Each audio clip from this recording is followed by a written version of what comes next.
right, let's lower this music. And good afternoon, good evening, or good morning, depending on where you're joining us from. And welcome to another session of our monthly mailbag show presented to you by the iFlip YouTube channel. I am your host, Aaron Yoon, and joining me is none other than my co-host and our director of sales, Lee Gearhart. Welcome, Lee. Howdy. How are we doing today? Good. I feel like it's been a while because we had that May with like 5 Wednesdays, so we had an extra week in between shows. So how you been? Good? Good. Yeah. Been watching all the AI circles, learning lots, and hopefully going to pass a little bit of that along today. Yeah, no, absolutely. I think that we must have done a really outstanding job addressing everyone's questions and everything on the Bulletproof Investing virtual event that was a few weeks ago. I think about a little bit more than a month ago, because we're very thin on the questions. We didn't get too many questions from you guys today. We love the engagement though. So Alice Shelton, thank you for joining us. Hello. And this is going to be, just as a bit of a housekeeping item for everyone watching at home. I know, we've been used to the AI circles and maybe even a little bit of the mailbag too, being more of like a lot of people watch it or listen to it passively like a podcast, but we really encourage you to engage with us. So especially for tonight where we have, fewer questions than normal, we welcome the engagement and let's dialogue. Let's talk about what's going on in the market. Let's talk about the iFlip software. Where else do you really get a chance to interface live with the all of the iFlip behind the scenes stuff? This isn't something that you get to have on a regular basis, and we're all about. We want to be transparent about everything that we have here. So, with that being said, let's get to we only have a couple of questions, but let's get to our first one for the evening. And let me bring this up here and take Allison's hello message out of the way. All right, here we go. First question for tonight is, can you explain why my SPY Plus AI account, I'm assuming that means Smartfolio, got rocked harder than just buy and hold over the last 2 years? I want to have faith in the Smartfolios, but I have gone from up 32% to now only 9% for 2+ years. So Lee, I mean, we are not a lot of questions today, but we are starting off with a humdinger. So this feels, and we welcome this for everybody at home. If you feel like the AI is not performing, by all means, send us this question just like this person did. They sent it anonymously, and I think I can guess why. Lee, what are your comments on something like this? Yeah, I mean, and I had read this once before, right when we got it, and now I'm starting to maybe second guess myself a little bit. There's so many interpretations I guess I have to make. Like what you said, SPY Plus AI, like, is that the SPY Plus account? Is that just the one that trades the SPY? Nonetheless, even say it's the SPY Plus, that only has 2 things in it. Personally, that's one that I used for a long time. And because it only has the SPY and Apple in it, it's probably going to look, for lack of a better word, a little bit boring. The AI is either going to have you in those or have you out of them. And we've been out for quite a long time in the SPY Plus, unless we got in recently. I actually just moved out of it, so I wouldn't know. But rest assured, I mean, even if, gosh, I want to say, I don't know the exact numbers here, but I mean, if there's a point where you're up 32% over the last 2 years, like, that's freaking incredible. I would say even up 9% the last 2 years is amazing as well. Obviously last year, the S&P lost about 19.6 or so percent, just on the year. So almost 20%. So even if you made, 15% this year, which it's about what the market's up so far, maybe a little bit less, you're still reasonably behind. So 9% ahead is way better than that as well. So I don't have a ton else to add, I guess, to that. But again, a buy and hold of SPY and Apple, or even just the SPY, is going to be worse off the last 2 years than what you've had there. So wish I knew who this was so I could try to help them better explain it, but got to do with what we have. Yeah, I know. Like, that's one of the things about submitting a question anonymously is that we're not able to help you and give you that custom iFlip experience. If you don't tell us who you are. So I understand why you might want to submit kind of a question of that nature anonymously, but there is a trade off to that. But Lee, one more thing for you because I'm going to pull up a chart here and try to talk about this with some hard numbers as well. Uh, Sure. they brought us some numbers, so I want to respond with some numbers for clarification as well. But can you speak a little bit about how this is from May? This question is from May, but it also feels like it within for the lifetime of the app, a lot has changed since May. So it kind of feels like it's a long time ago. We don't actually have the Spy Plus Smartfolio anymore, or rather it's changed, it's evolved into something else, right? It's since then. So for the folks at home who might just be catching up, for the first time in a few months or so, could you clarify, what happened with our smartfolios and what were some of the massive changes that happened that makes Spy Plus look completely different now? Yeah, so and I know our platform isn't something that's designed that you need to be in there every single day. So, if you're anything like me and I might check on my account every month or every other month or something like that. Like obviously I'm showing other people my account all the time, so I see it every single day. But if I was just a user, like gosh, there might be 10 different updates between times that I've actually, logged in. So things can look quite different and somewhat over explaining here, but we have something new called our core strategies. And we've talked about them a little bit so far in earlier mailbags and even AI circles as well. But basically, we've made it as easy as possible for people to get invested and get basically the AI working for them as soon as possible. What we kind of found is before we had about 12 different portfolio options, which to some people that's not enough options. Other people that's way too many. But what we found was a lot of people would get all the way through the whole onboarding setup. They'd have money in their account and then they do nothing because they didn't know which one to pick. It was almost a bit of like, I have too many options, so I'm going to do nothing type thing. And we took that feedback and we've basically simplified things. So you have three core strategies, balanced, conservative, and aggressive. I should probably say it the other way around: conservative, balanced, and aggressive. So from least aggressive to the most aggressive. And then we still have those other unique smartfolios. We call those our additive smartfolios. Those are the red oils, the what do we used to call it? And now it's called big tech. So a lot of the tech companies, and there's a few others in there as well.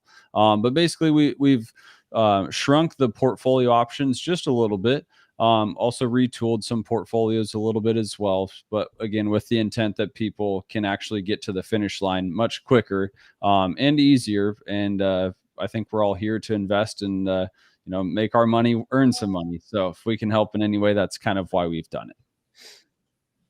Thanks for that, Lee. Yeah, I mean we're making so many changes to the app to improve your experience. We've listened to your feedback about how certain things like we present ourselves as the easy, simple solution, but some of the things that you had to do to achieve that were very complicated and kind of tedious. So we heard your feedback and we were listening. We try to listen to you as best as we could and implement the changes that were the best fit for as many people as possible. Obviously, we can't make everybody happy. Like if you have 12, just like Lee said, that's way too many for some and way too few for others.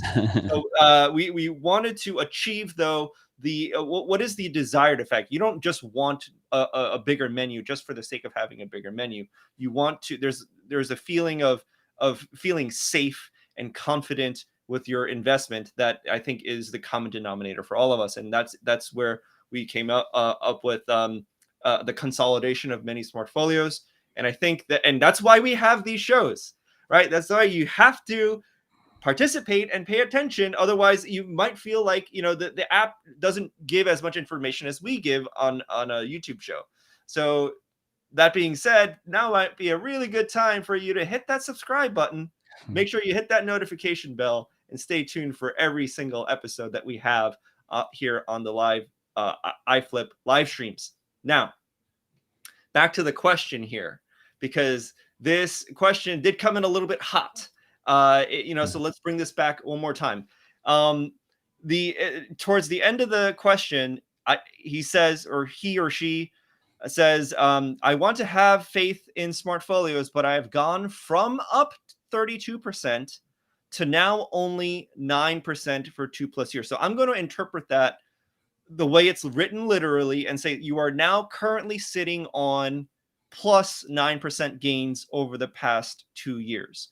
And that is the chief complaint, if I'm reading this correctly, because you are up as high as 32 and now you are only up 9.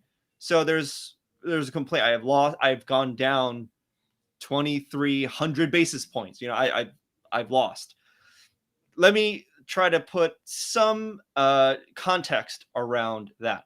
The way that all of our smartfolios work, we compare ourselves to the S&P or the SPY if you're looking at the stock market. The ES, look at this person says, thank you for chiming in, Teresa. Dang, up 9% is pretty good. It is pretty good. It is pretty good. And I'm about to show you, why in just a moment. But just for context, our smartfolios are designed to beat. I'm putting that in quotes because nothing is going to guaranteed beat anything all the time. But what we compare ourselves against is the S&P 500 or the SPY, the ES. If you're looking at the futures, whatever, right? They pretty much all move in the same up and down in the same direction in the same amount. So we're comparing ourselves to the SPY. So I don't know what this person is comparing to be upset about just 9% gains. But we always keep it consistent. We beat the SPY. Just want to reiterate that and make that abundantly clear. Okay, so now I'm going to share a screen here, and hopefully this works because I haven't done this before. You can Kelly do it. How's that look? Does that look good? Yep, it's good. Okay, good. Okay, so this is a candle chart. If you don't know how to read candles, it's super simple. If it's a red candle, it opens at the top and then ends at the bottom. If it's a blue candle, it opens at the bottom and ends at the top. Okay. So this candle is a down month because it started here, ended here, and then the following candle is an up month because it started here, up there. Okay. That's all you really need to know.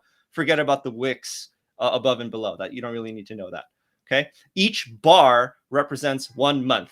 Okay. So this person, what I've set up was, because I'm just trying to keep it as literal as they presented it. They submitted the question in May and they said 2 years. So I rewinded the clock back to 2021 of May, which is right here.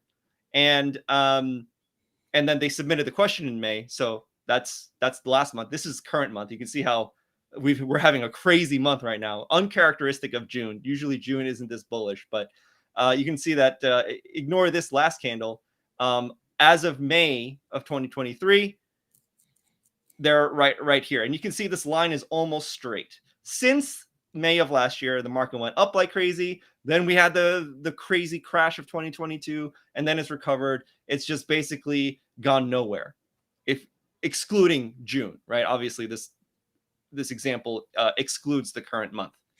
So if you can look, I don't know if you can see the text here. It's really small on the screen, but you can see actually, forget the green success. That's just the nature of the tool. That's not what I'm using it for. What I'm using this tool for is to show the performance over the last 24 months, 24 candlesticks in the SPY, which is what we compare against. And that's minus 0.38%.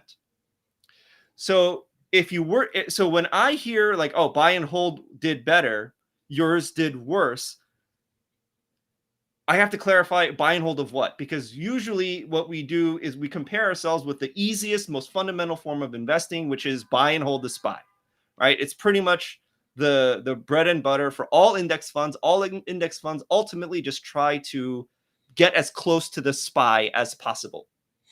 Okay, so if your measuring stick is the SPY, and the SPY did minus 0.38% over the past 24 months, and you're up 9%, like to me, there's where is the complaint? Like, I don't know how else to say it, right? Like, comparatively, if you had just done buy and hold, you would have done minus 0.38%, but we got you 9. I think where the pain of loss is coming from probably is the fact that I was up as high as 32, and now I'm only up at 9. I missed. I shouldn't have lost so much. It's as an emotional feeling, and that I totally understand. Right? No one ever likes losing, ever.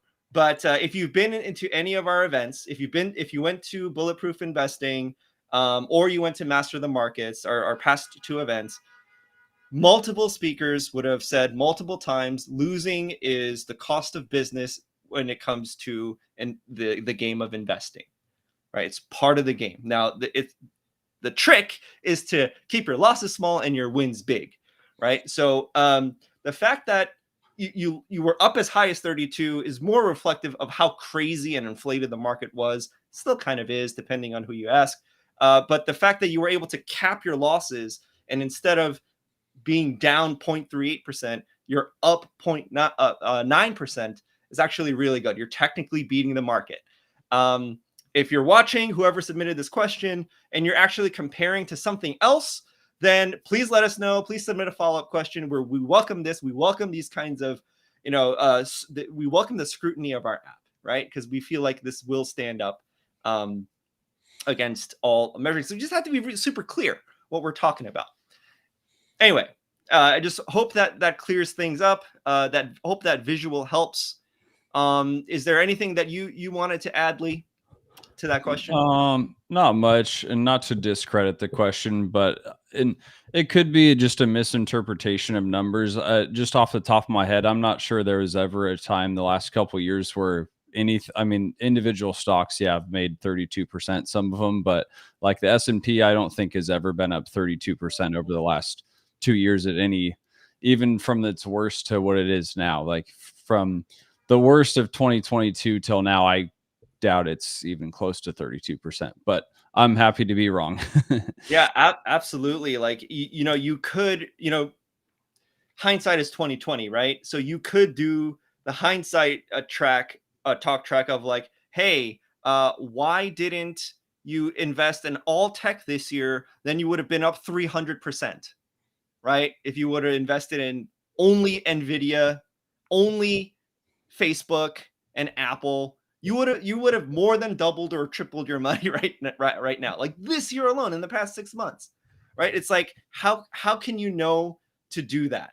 That's not what our AI does. Like, our AI isn't like a crystal ball AI that picks all the stocks that are going to triple in a year. Well, and to add to that, on the flip side of that, though, as well, like you've noticed, the AI still hasn't gotten into those. Like Kelly talked about it on the last AI circle. It's the FOMO that you guys like to talk about. Oh, it's went up 20%. Do I really want to buy in when something's up 20%? It could easily come right back down, or even that could be the top. Obviously, Right. looking back, 2020 vision, it's continued to go up a little bit, but I feel like when people get into the chasing mode, that's when they they get into some issues. So That's oftentimes because one little slip up and it hurts the most, right? Because that's when people buy high and then get scared and then sell low, right? Because it makes new lows, right? That's why that happens. Okay, so if you have any other questions in the chat, please let us know. If you have any kind of follow-up questions about this, we're talking about performance, one of the most favorite topic for everybody. We're talking about the iFlip performance and how to compare and accurately measure and against the buy and hold situation. We always measure against the SPY as a buy and hold. Okay. All right. And just like Teresa said, I feel like I need to reiterate this point. Thank you, Teresa. Dang, up 9 is pretty good. Up 9 is pretty good, as we saw. All right. Next question.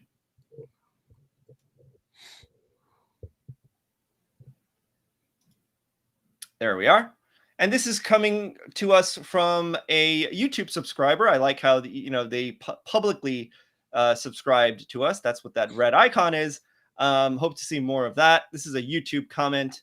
And Melissa Alvarez says, good afternoon. Just recently started watching and I'm very interested. If I already have a 401k or Roth, can I have them transferred to iFlip? Lee, I feel like this is more up your alley.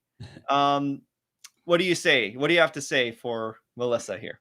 Yeah, and for those of you that have been following this the mailbag since we started it, gosh, I don't even know when our first one was. Feels like an eternity ago, but nonetheless, like sometimes we get, questions that we might have covered before, and not necessarily this one, but or things that are similar to it. So it might be a little bit of a refresher for some, but just also know that certain people find us at certain times, and it might be, it's still a great question, and we haven't covered it in a long time. So happy to discuss IRAs today. So if any of this is, like a refresher, then all the better. Can't hurt. So as for 401ks, and I think she said specifically a Roth. Yes, we can handle those. There are certain circumstances like, and I've actually met with Melissa, so to my knowledge, I still remember a little bit about her situation, and I won't share too much. But basically, a 401k oftentimes we can't manage unless it's a past employer. I won't go into the details too much. We've, I think, done that a little bit before. But basically, if it's a past employer, we can absolutely roll that into a traditional IRA or a Roth IRA. And I'm not going to be the CPA to give you advice on that per se, but you do have options. Personally, I rolled my old 401k years ago into a traditional. It sits on our platform right now. And Roth IRAs are great as well. We can set up new IRAs for people that might not have one yet. We can roll over IRAs from existing places. I feel like we do multiple IRA, rollovers every single week, and there's probably a ton that I'm not even involved in. So yes, this is something we very commonly do. And honestly, in my opinion, not that just an individual account is a bad way to use the platform, but something like a traditional IRA or a Roth or even a self-directed IRA with one of the custodians that we work with, that's the best way to use our AI, because think of it, it's trying to minimize your losses. It's trying to skip those dips. And typically an IRA is a longer term investment strategy. Really doesn't matter your age. So over a longer time period, we know that's more likely that there's going to be corrections, and obviously our AI is built for that. So just sets you up for even more success. All right. Thanks, Lee. And get this question out of here. All right. Thank you for that, Lee. The only comment I have here for Melissa is, well, first of all, 401k IRA rollovers are probably iFlip's best, like, bread and butter type of strength, right? It's what we excel at.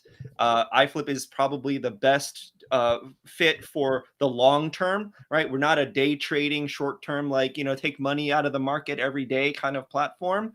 And usually most people who want to actively look at something on their app, like within like a Robinhood or like a Webull type of situation, they're looking to do something very frequently.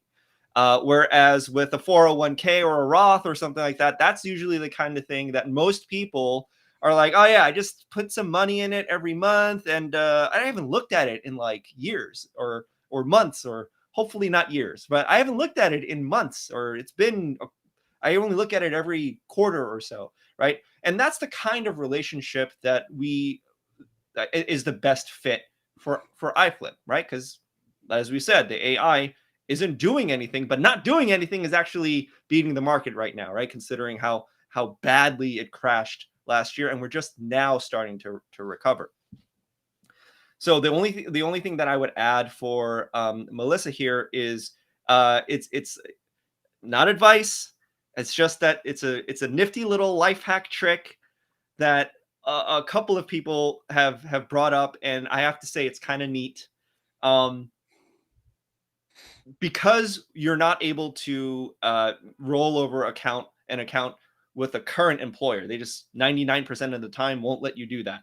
But a lot of them will allow you uh, to make your own moves inside of your 401k account. So what a lot of clever people have done, who are willing to do a little bit more activity, they're willing to be a little bit more active and not just passively put money in.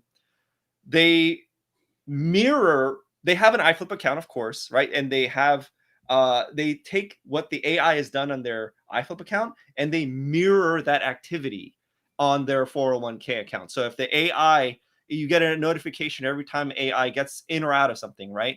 So let's say the AI is getting into the S&P, right? Just the bread and butter S&P. Let's say that happens next week. Not saying that it will, just for example. Then you'd be like, when you get that notification, you'd be like, oh, that's my cue to log into my Fidelity or whatever my work account, work 401k account is, and get into the SPY. Currently, the people that I know that do this, they're all in like a lot of 401ks don't offer cash as a position. So what you have to do is you have to buy some like money market funds that give you like a very, very low percent return that's guaranteed, like a fixed income kind of product that simulates a cash position. And then whenever they're ready, whenever the AI is ready to buy, they'll manually mirror that activity in their 401k account. So it absolutely does require a little bit more work, but that is an option that a lot of different people, corporate people who are still working, who still have a 401k that's active, that they're still contributing to. A lot of them have utilized that kind of life hack to get iFlip-esque performance in their current 401ks. So hopefully that helps as well. Okay. So we do have a couple of user submitted questions from the chat here. Lee, if you want to address some of these.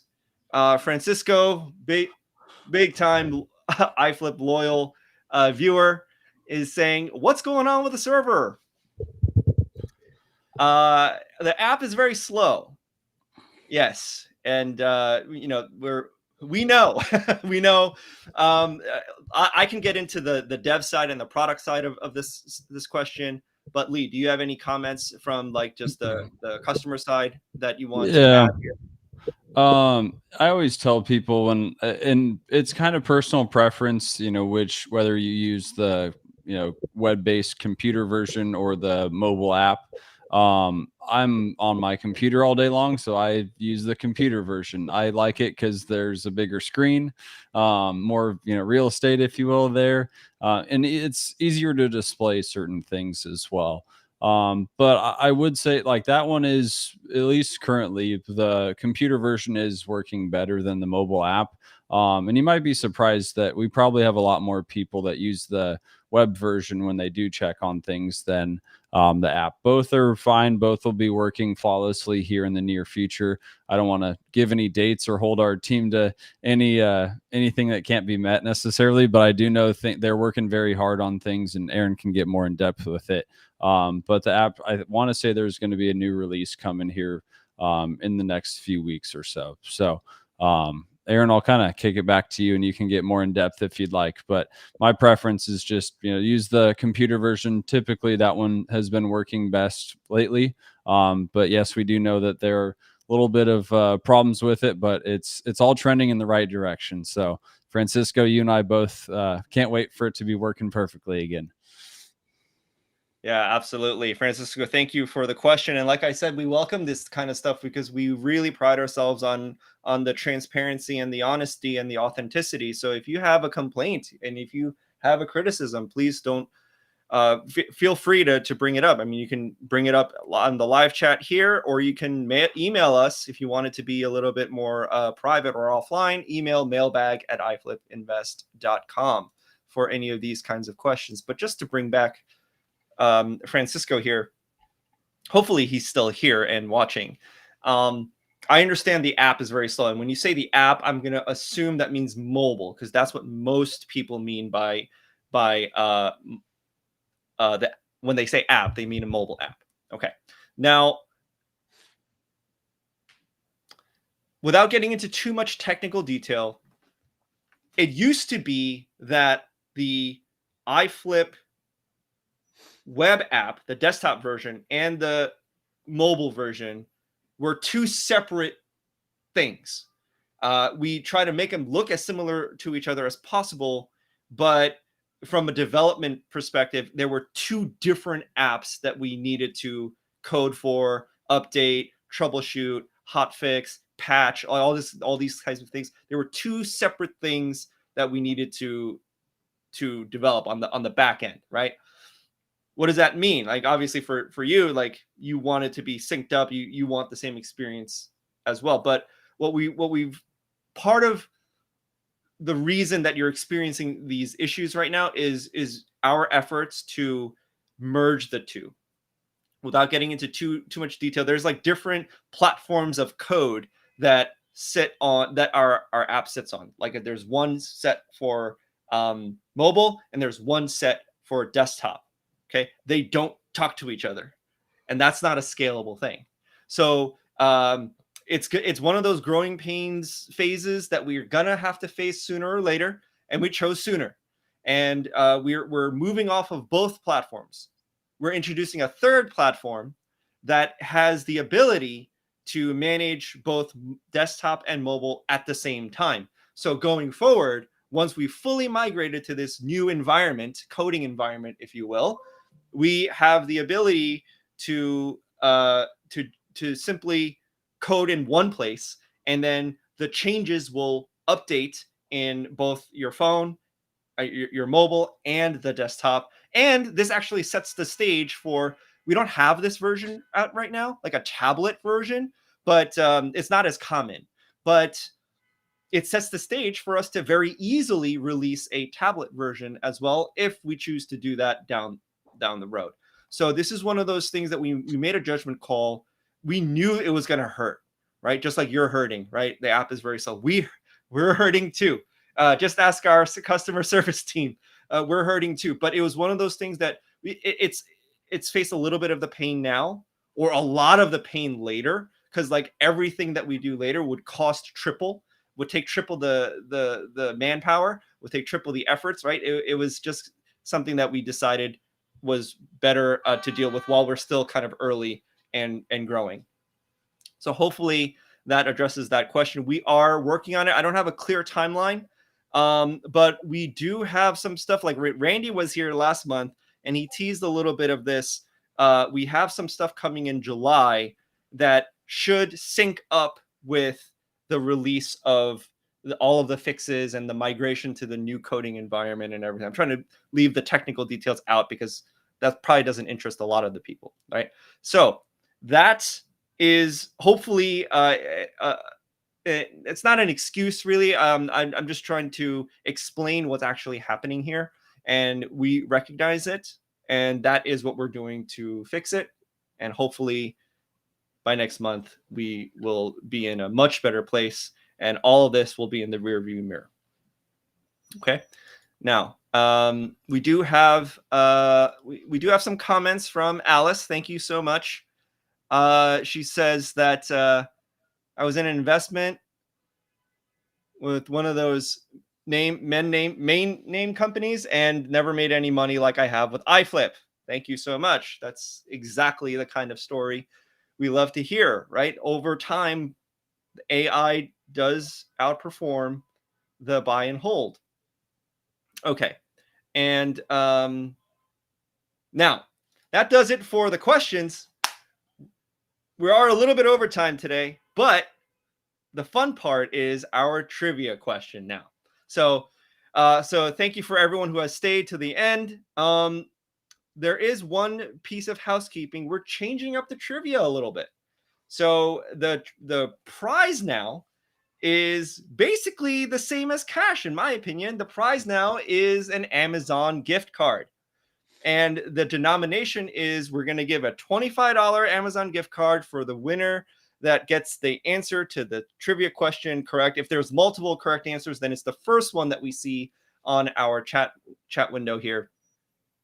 And we'll talk more about the prize in just a sec, right? So what is the question for tonight? I'm sure people are eagerly waiting to get their answers in. All right. Let me find the question. Here we go. All right.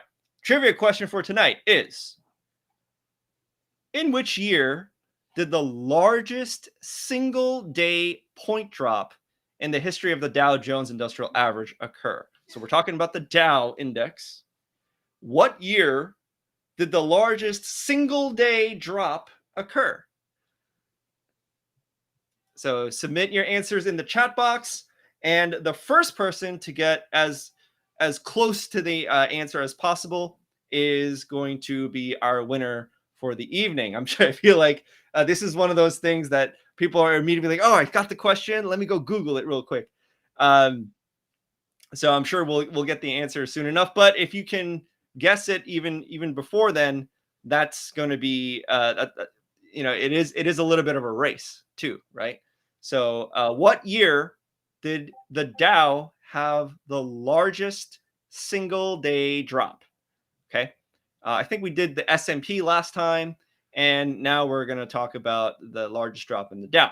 So quick item on housekeeping for the trivia prizes here.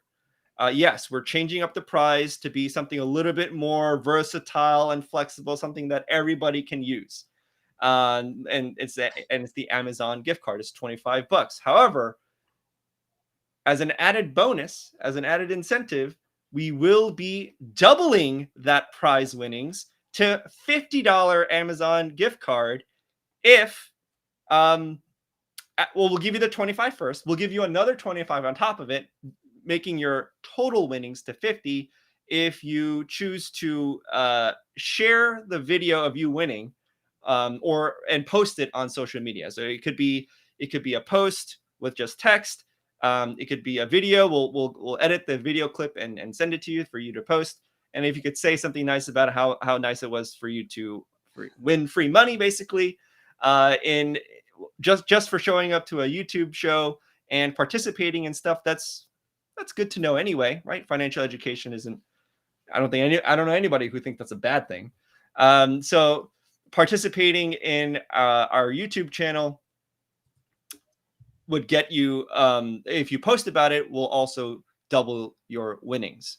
Okay, so we only had one submitted answer. I guess this was a tough one for most people, and we have our winner for tonight, and that is Alice Shelton. 2018 was the year that the Dow had its largest single day drop. What is the date specifically? The answer is February 5th, 2018. If you're interested, take a look at that day, and you'll notice that was the largest drop ever. I think it was over 1,000 points. It was like 1,100 something points. I don't remember exactly. It was pretty nasty day. All right. So Alice, you are our winner for today.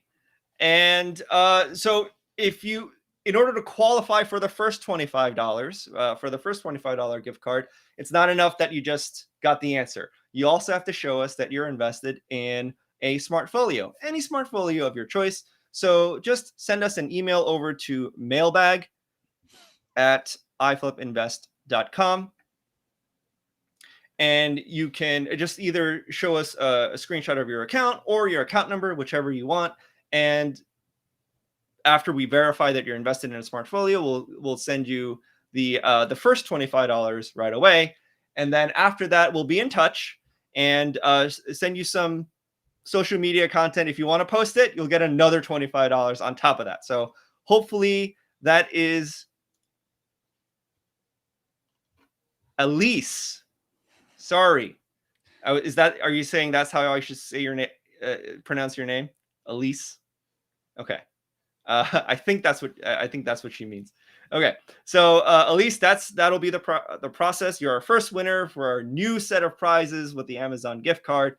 Hopefully you take advantage of it.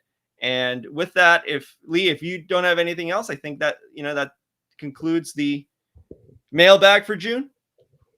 I'm good. All right. So question is for all of you. Like, what did you get out of this? If you have any questions or you want any kind of follow-up, you can email us. Also, you can just comment on the comment section below.